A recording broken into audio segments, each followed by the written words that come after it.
Welcome back. I think what I want to share with you now are 7 words that change minds.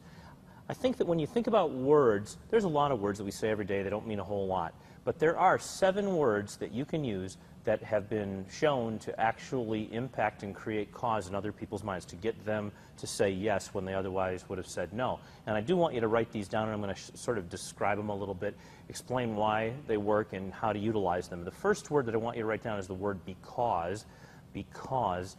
And the word because is a cause-effect word.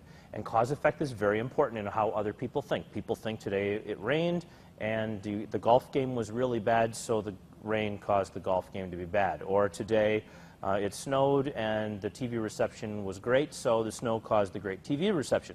That's how we all think. We all want to think that whatever just happened caused something else. Well, the word because literally has the same effect on the human mind. What that means is that, well, just remember this scenario when you were a kid. Remember when, Kevin, I want you to go to bed. But Mom, can't I stay up and watch Star Trek? Please, can I stay up? It's the episode with the Gorn, with Captain Kirk and all that, please. Kevin Lynn, that's the middle name technique. That was also very effective, but that's parenting, a whole different thing. Kevin Lynn, it is time to go to bed. But Mom, why do I have to go to bed now? And what did she say? Because I said so. Ah, you had the same mom I did. That's what I was thinking. So you can see that when a person says because, it sort of has its roots as a child. You're literally programmed to do whatever is said after because. So you could literally say, you know, I'd really like you to go out with me Tuesday night because it means a lot to me. And people, because of the cause-effect inference, they literally will respond to it. There was a great study done in the 1970s that's been replicated several times. In those days, there were copy machines in the university hallways where the students would line up and make copies. And essentially, the study with the word because went kind of like this. First of all, the assistant for Dr. Ellen Langer, this is her study from Harvard. Make sure we give credit where credit's due. Dr. Langer had her assistant stand at the back of a line and say, hey, could I cut in line because I need to make some copies? As if, of course, all the other people didn't need to make copies as they stand in line. So 94% of all people said sure and let the assistant cut in line because she needed to make copies. When they took the word because out, and that was the only change, in other words, hi, can I cut in front of you? I need to make some copies. 60% said yes, just for asking. But the word because increased the response rate by 50%, 57% if you want to get exact. Now, I took this piece of information in 1986 when I was working at the National Kidney Foundation, and what I did is I took the presentation, the script that they utilize for telemarketers, fundraisers, i.e., and all we did at the end of the presentation, it was a 1-minute presentation, very fast, and the only thing we did is put, because it's really important. That's it. Had the same standard presentation, please donate, because it's really important. We had a 30% increase. It was about 28.5, but it was almost 30% increase in donations per phone call based upon that single word phrase being in there. So if you can utilize the word because as you communicate, it's a great word to utilize. Now, the next word is now, N-O-W, now. Now I want you to think about this conversation when you were a kid. Mom, can I go to the singers next door and play? No, son, you can't. Why don't you go upstairs and go to your bedroom? By the way, that was pretend. We didn't have it upstairs. We had, yeah. So anyway, Mom, please can I go over to the singers and stay over their house today? Son, get to your room. Oh, Mom, come on, please. Now. Remember that? And then what did you do?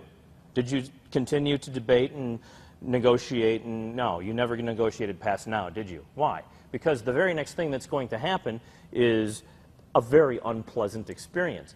Now, the amazing thing about the word now is that as you utilize the word in advertising, in communication, verbal, okay, in written communication, you get the same instantaneous response that you did when Mom said it, and you don't have to say it in like that real threatening, rough and tough voice. You can literally say, you know, I really want you to participate in this program now, and then continue with whatever you want to say. And it makes a similar difference to the word because.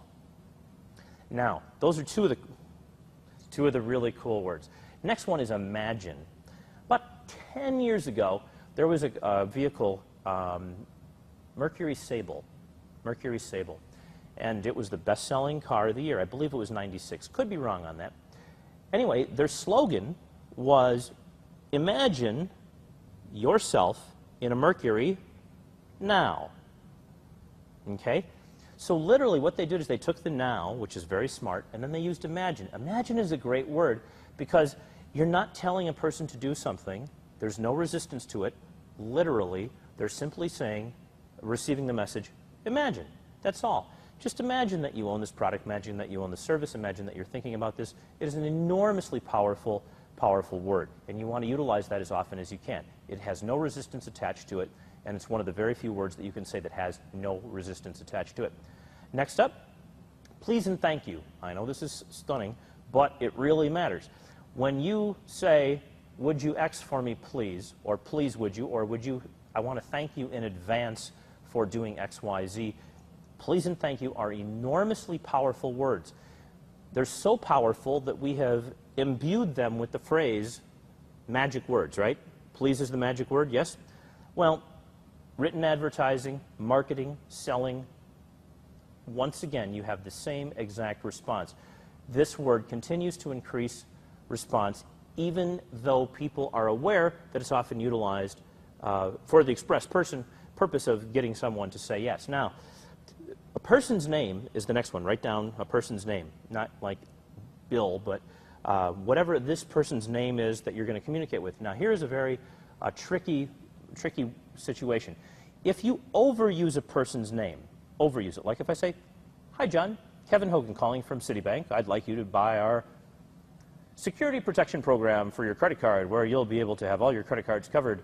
And John, you have an opportunity to XYZ. And John, you have an opportunity to ABC. Now, John, which would be best for you if you A or B'd? Okay? Well, there's a fascinating thing, and it's called an inverse curve. And what happens is like this, okay? When you use a person's name once, their rapport value goes high, high, high, big, big, big. As you use it a second time, it levels off. As you use it a third, fourth, fifth, and sixth time per hour or per month, sometimes per minute when you're talking to a salesperson, it goes way down. But when you use it at the beginning and at the end of your communication with the person, so in other words, hi, John, blah, blah, blah, blah, blah, we're talking for 45 minutes. You know, John, it has really been nice talking to you, and I want to thank you for meeting me today. Boom.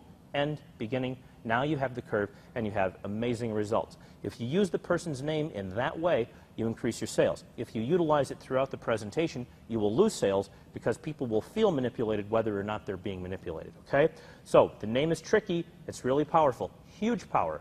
Huge power. But think about this, too, and don't forget this.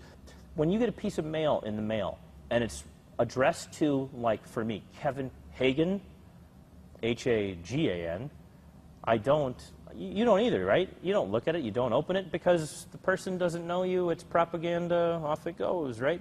So it's better to simply ask what a person's name is.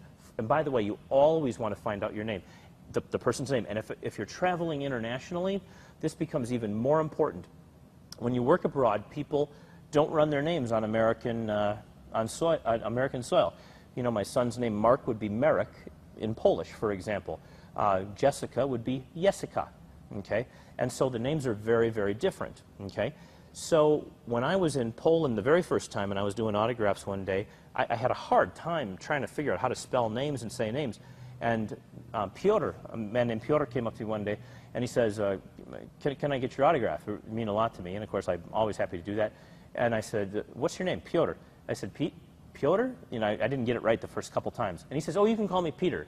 And I thought, no, I really can't. I go, I will learn your name. Piotr, Piotr, Piotr. Ah, that's it. And he would keep, that's it. And I got it. And you do that with each person that you meet, and their respect level for you dramatically increases. Okay. So we have now, we've got because, please, thank you, imagine, the person's name, and then there is the concept of control words. I always tell people, I confess to being a control freak. Okay? A control freak is a person who likes to be in control. I contrast this with an out-of-control freak. Okay? An out-of-control freak is somebody who has no control whatsoever over anything. So you decide which one you would prefer to be. But here's the facts. The facts are that people need locus of control. Fancy psychological jargon for saying we need to be in charge of whatever is going on around us. And we have to believe that we're creating cause-effect things all around us. We're causing stuff to happen. So anything, any word that you can use that persuades someone that they're in control, even the word control, like you're in total control of the situation, or you're in charge of the situation, in charge. Any words that equal control, locus of control within Kevin are good words to use in selling, and they will increase your sales. People do not feel in control of their lives, and the one thing that they desperately, desperately want is to feel in control. And when people feel out of control, they feel as if there's a lot of danger around. Now,